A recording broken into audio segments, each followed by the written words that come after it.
Hi Leute, willkommen zu Drang gebaut. Ich bin der Dirk und auf meinem Kanal dreht sich alles um Labwaffenbau und einige andere Sachen. Heute wird es mal nicht direkt so mit Bauen gehen.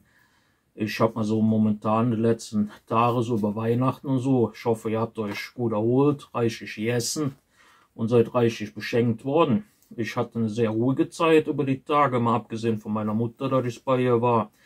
Und habe mir mal wieder so ein bisschen Gedanken um das Ganze all gemacht. Ja, jetzt die Frage ist momentan halt, ob sich der ganze Aufwand für die Videos und das ganze Bauen und so, ob das sich wirklich noch lohnt. Es ist jetzt nicht, dass ich aufhören werde, aber wie gesagt, vielleicht mal, dass ihr mal so ein bisschen so, was da alles noch mit dran hängt. Wie ihr wisst, ich habe ja für Bauen, sobald man Geld mit so Sachen verdient, also generell mit irgendwas, muss man ja Gewerbe anmelden. Ich habe ja schon seit einigen Jahren Kleingewerbe. War auch früher eigentlich nicht so wirklich das Problem. Ich habe meine Rechnungen gedruckt, dann Materialrechnung, habe das Ganze dem Steuerberater gegeben und dann hat der das mit dem Finanzamt, ich habe dem Steuerberater bezahlt und dann war das ganze Ding durch. Mittlerweile, über die letzten Jahre, ist ja so viel dazu gekommen. Jetzt mal nur so ein paar Sachen. Dann hat man dann eine Kartonlizenzierung. Der ein oder andere hat da vielleicht schon mal von gehört. So zur Erklärung, damit man es versteht. Also im Endeffekt muss man, sagen wir, eine Firma, bei einer Entsorgungsfirma eine Lizenz haben.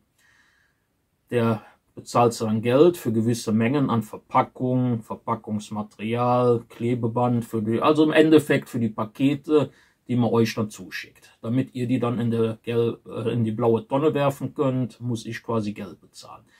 Das war so das Erste. Da dachte ich so, naja gut, muss aber jeder haben, ist ja alles okay.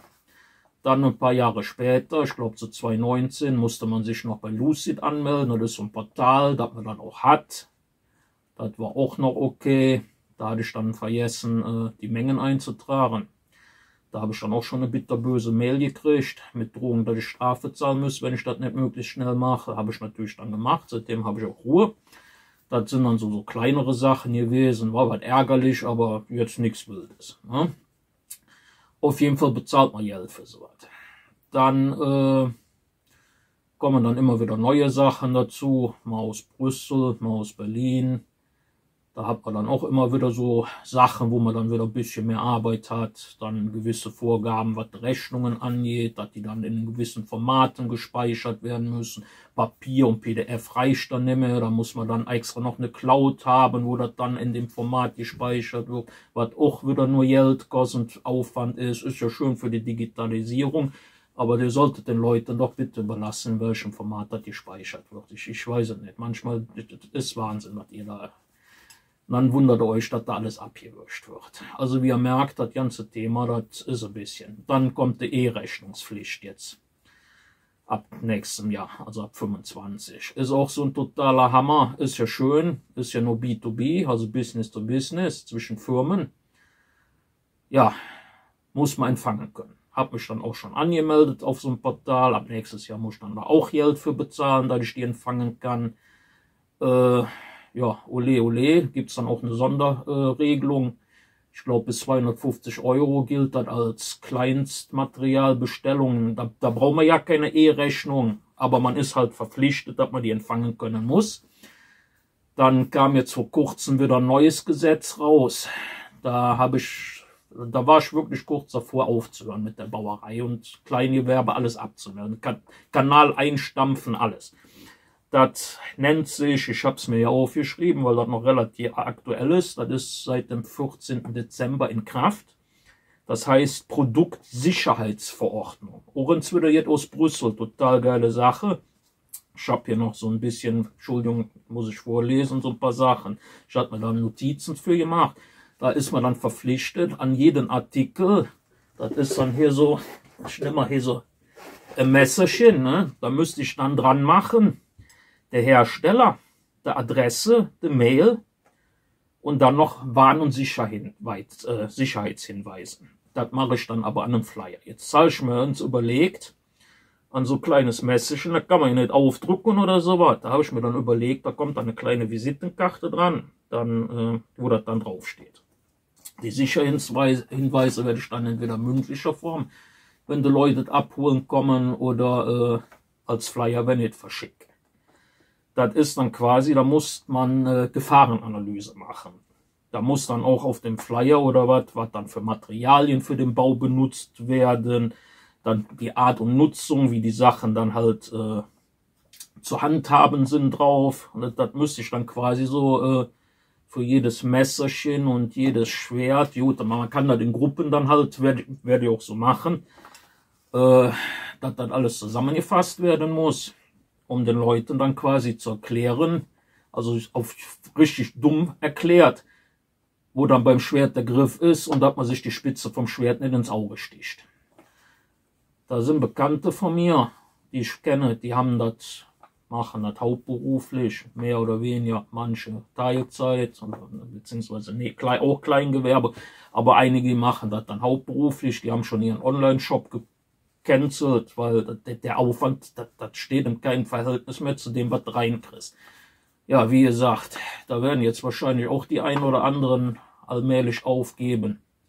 Oder halt irgendwie gucken, dass sie sich da irgendwie durchschlängeln, so wie ich es jetzt versuche. Aber wie gesagt, also das ist, momentan muss ich ehrlich sagen, es ist sehr frustrierend. Das ist, ich weiß es nicht. Wenn noch so ein paar Sachen kommen, muss ich ehrlich sein, ich habe langsam keine Lust mehr, Leute. Wenn das schon für Kleingewerbe treiben. Ich möchte ja nicht wissen, was ich da noch, und da sind noch bestimmt noch ein paar Sachen, die ich noch vergessen habe. Da jede, glaube ich, jetzt auch so eine Elektroverordnung, wenn du erst in Umlaufbringer von Elektrogeräten bist, dass du dann noch da hinweisen musst, dass die Batterien entsorgt werden müssen. Und also, was Leute, was soll denn das? Die Leute wollen doch nur einen Job machen, mit dem sie ihr Geld und ihren Unterhalt verdienen können, und wollen mit der ganzen Transaliererei, was da alles so abgeht, wollen die doch ja nichts am Hut haben.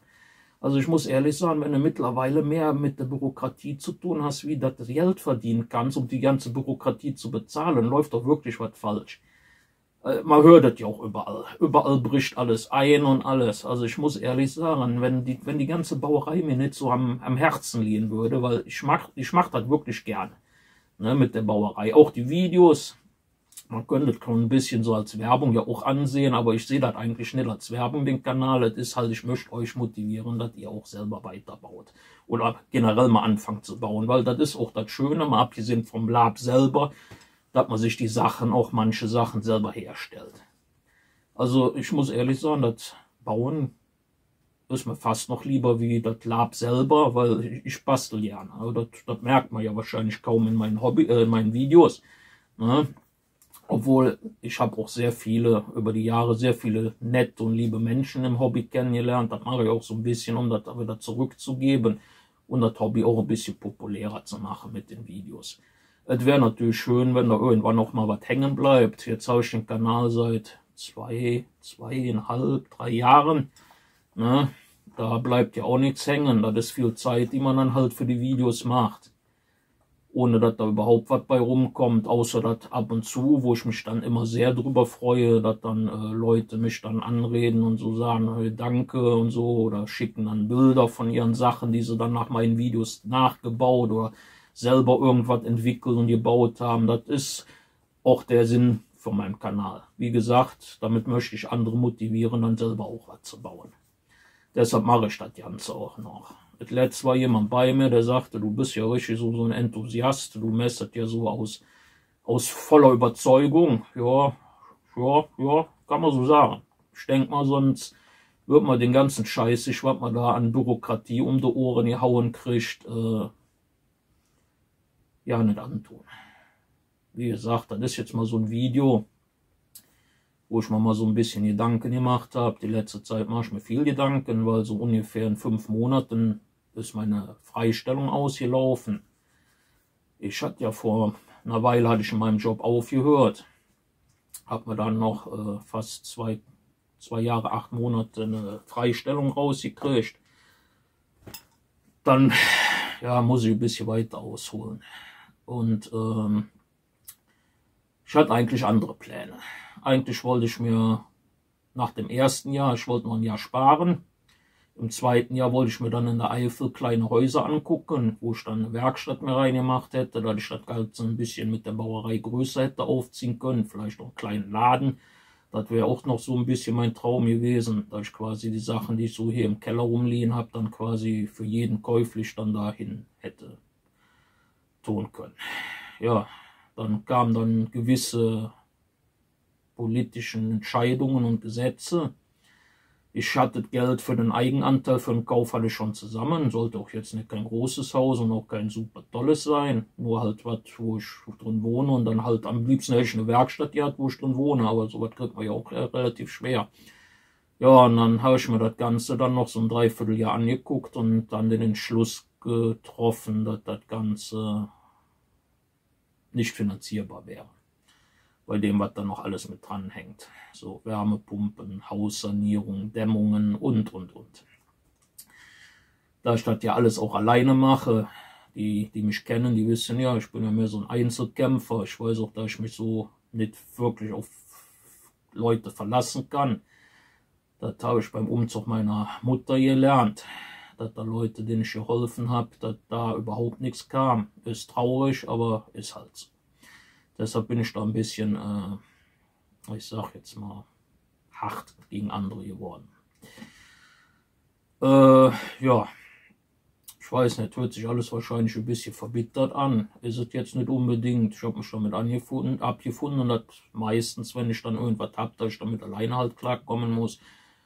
So in der Regel finde ich auch immer einen Weg. Hab Gott sei Dank ein, zwei Leute, wie so den Christopher, nochmal Dankeschön. Das war, als mein Vater zum Beispiel gestorben ist, da hatte ich den Kanal schon am Laufen. Da hat er mir wirklich sehr gute Tipps bei ein paar Sachen gegeben. Da bin ich dem auch sehr dankbar für. Das ist auch einer der wenigen, der sich regelmäßig noch bei mir meldet. Zwar nicht mehr so viel wie früher, aber immer noch oft genug. Das ist auch immer schön. Da freue ich mich auch immer drüber. Ja, dann der ein oder andere fragt dann auch schon mal, hör mal Dirk, wo machst du denn mit den Sachen, die du da alle so hast? Kein Online-Shop. Ich muss ehrlich sagen, was das angeht, bin ich ehrlich gesagt eine ziemliche Lötlampe. Also technisch, ich mag Technik, wenn sie funktioniert. Mit dem Videoschnitt und das Ganze habe ich mir auch alles so über YouTube-Videos und so was beigebracht. Ist jetzt nicht das Meisterwerk, was ich mache, aber für meine Zwecke, um den Leuten zu zeigen, wie sowas funktioniert, ich denke mal, das reicht. Ja, ich weiß es nicht. Was wünscht ihr euch denn so? Ich sag jetzt mal so an Videos, wie der Kanal weitergehen soll. Ich bin echt am Überlegen. Also jetzt für das nächste Video wird ein Hammer kommen. Ich hatte jetzt ehrlich gesagt über die Weihnachtsfeiertage nicht so wirklich Lust, ein Video zu machen, weil ich mir da auch mal ein bisschen was ruhigeren gegönnt habe. Eigentlich bin ich in letzter Zeit sowieso ein bisschen träge geworden. Das ist, seitdem ich meinen Traum dran gegeben habe, ist irgendwie... ich weiß nicht, die Motivation. Ich habe vorher 4 Jahre richtig Gas gegeben und seitdem ich den Traum mit dem Haus und der Werkstatt abgehakt habe, ist bei mir irgendwie die Luft raus. Ich mache zwar immer noch so vor mich hin, aber noch lange nicht mehr so, wie ich es mal gemacht habe. Weil irgendwie ist das Ziel im Leben weg. Momentan gucke ich einfach, dass ich auf die Runden komme und der Rest, ehrlich gesagt, juckt mich nicht mehr. Ich will wahrscheinlich auch ein bisschen zu viel, wenn ich dann baue, dann ein bisschen zu viel Nachrichten. Ich bin, früher habe ich mich für die Politik nie interessiert. Momentan muss ich sagen, höre ich mir viel davon an, weil ich wissen will, wie es hier weitergeht. Zieht mich vielleicht auch ein bisschen runter, weil ich da momentan nichts Positives sehe. Auch in nächster Zeit nicht so wirklich. Na, ich weiß es nicht. Wie gesagt, ich bin da momentan ein bisschen viel am Grübeln. Vielleicht grübel ich auch ein bisschen zu viel und sollte halt einfach mehr machen. Jetzt, was ich auch schön finde, ich habe jetzt die letzte Zeit ein paar Einladungen gekriegt für Veranstaltungen als Händler. Da bin ich auch immer so ein bisschen jetzt hin und her gerissen. Einerseits möchte ich gerne hinfahren, allein schon um mal wieder ein paar Leute, die ich kenne, zu sehen oder halt auch neue Leute oder dass die Leute auch mal meine Sachen sich mal live angucken können. Wie gesagt, da bin ich dann aber auch wieder am Überlegen, weil da muss ich noch einige Sachen anschaffen. Dann muss ich gucken, dass ich noch einen habe, der mir dann dabei hilft.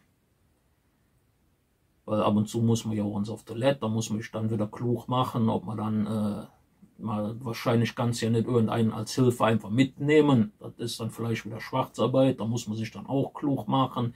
und ob ich dann noch irgendwie für Kleingewerbe noch eine Erweiterung brauche, damit ich dann auch auf so Märkten was verkaufen kann. Das müsste ich auch mal mich dann noch klug machen und all so Sachen. Da hängt so viel bei. Man kann ja nicht einfach hinfahren, die Sachen verkaufen und dann ist das so. Ne? Das wäre ja schön. Macht dann ein Buch drüber, was man verkauft und dann ist alles gut. Ne? Da hängt ja auch, da muss man dann auch wieder an jeden Artikel dann hier dieses Etikett und alles dran machen und dann die Leute aufklären. Das musst du dann auch machen. Ne? Da hängt ja alles Mögliche dran. Also ich muss ehrlich sagen, manchen Tagen würde ich am liebsten alles hinwerfen. Mir irgendeinen Scheißjob wieder suchen, auf den ich keinen Bock habe. Meine Steuer mit Dreck abziehen lassen, mir eine kleine Wohnung mit 20, 30 Quadratmeter suchen, wo ich drin schlafen kann, eine Ecke mit dem Computer und der Rest einfach scheiße, ja, was juckt's mich. Ne? Ja, dann würde ich aber meine ganze Bauerei, was ich wirklich gerne mache, auch wenn es ab und zu schon mal ein bisschen nervig ist, wenn du je nachdem, was du da für Leute hast, für die du baust. Aber das Schöne ist ja, ich kann mir aussuchen, für wen ich was baue. Ja, wenn mir das nicht gefällt oder was, dann sage ich auch immer, ne, tut mir leid. Oder wenn es halt nicht umsetzbar ist. Wie gesagt, den Kanal, ich muss ja auch zugeben, den Kanal habe ich ja schon auch mit ein bisschen mit dem Hintergedanken gemacht, dass da irgendwann vielleicht mal ein bisschen Geld bei rumkommt. Weil die Videos ja auch nicht so wirklich günstig immer sind. Vor allen Dingen, wenn ich so Silikon- und Schäumvideos mache, das kostet mich immer gut Geld. Da kann man immer so um die 200 € rechnen für so ein Video, wo dann quasi nichts bei rumkommt. Kann man auch nicht immer machen. Momentan kann ich mir noch leisten, ob ich mir irgendwann so ab Mitte nächstes Jahr noch leisten kann, das steht dann in den Sternen. Und wie viele Videos ich dann noch mache, ob ich dann jede Woche eins mache oder dann nur alle 2 oder eins im Monat, das kann ich auch noch nicht sagen. Das hängt davon ab, was ich mir für eine Stelle suche. Da werde ich mir wahrscheinlich eine Teilzeitstelle suchen, weil ich ja auch noch so mich ein bisschen um meine Mutter kümmern muss. Die ist auch nicht mehr so gut unterwegs. Sie kann zwar noch der ein oder andere Sachen selber machen, also noch relativ viel, aber mit dem Laufen, so ein Einkaufen, das ist immer so eine Sache. Das erledige ich dann morgens dann immer noch. Deshalb muss ich dann ganz gucken, wie ich das mache. Wie ihr seht, das ist alles nicht so ganz einfach. Dann hoffe ich mal, dass das sich nicht zu depressiv angehört hat. Ich habe, wie gesagt, mir mal so ein paar Gedanken um das ganze Thema und alles gemacht und das drumherum. Und wie es weitergeht. Vielleicht bin ich auch ein bisschen zu pessimistisch, ich weiß es nicht. Ich bin da halt viel am Überlegen die letzte Zeit. Ob das alles noch wirklich Sinn macht, ich weiß es nicht. Könnt ihr mal in die Kommentare was drunter schreiben oder auch nicht. Ich weiß es nicht. Wie gesagt, das nächste Video wird dann wahrscheinlich wieder ein Bauvideo sein. Da bin ich noch jetzt am Überlegen. Hammer kommt ja sowieso noch. Das habe ich euch ja versprochen. Und dann hat mich schwer gefragt, ob ich nicht mal hier so eine Geweihmaske bauen kann. So mit den Hirschgeweihen. Da habe ich bei SPS, Props, glaube ich, heißt der Kanal. Die haben so Schablonen zum Runterladen. Da bin ich auch am Überlegen, ob ich das jetzt die Tage nicht mal machen soll. Und dann auch noch diverse andere. Ihr könnt ja mal schreiben, was ihr so an Videos mal gerne wieder sehen wollt. Oder vielleicht eine andere Richtung. Oder keine Ahnung, mehr Blödsinn mit reinbauen. Momentan, ich bin momentan ein bisschen wirklich zu viel am Grübeln, glaube ich. So. Dann wünsche ich allen schon mal einen guten Rutsch. Ja, ich würde sagen, das war es erstmal. Wie gesagt, vielleicht mache ich mir um zu viele Sachen momentan im Kopf. Vielleicht erledige sich auch viele Sachen von selber die nächste Zeit, aber ich weiß es nicht. Wie gesagt, sind jetzt so meine Gedankengänge, die ich schon die letzten Tage hatte. Vielleicht war es auch über Weihnachten zu ruhig, da ich zu viel Zeit zum Grübeln hatte und zu wenig gebaut oder andere Sachen gemacht habe. Ich weiß es nicht. Ja, dann, wie gesagt, wünsche ich noch einen guten Rutsch. Dann sehen wir uns nach dem neuen Jahr, samstags oder sonntags, wahrscheinlich wieder sonntags, kommt dann wieder ein neues Video. Dann sehen wir uns bei meiner nächsten Videos. Wir sehen uns.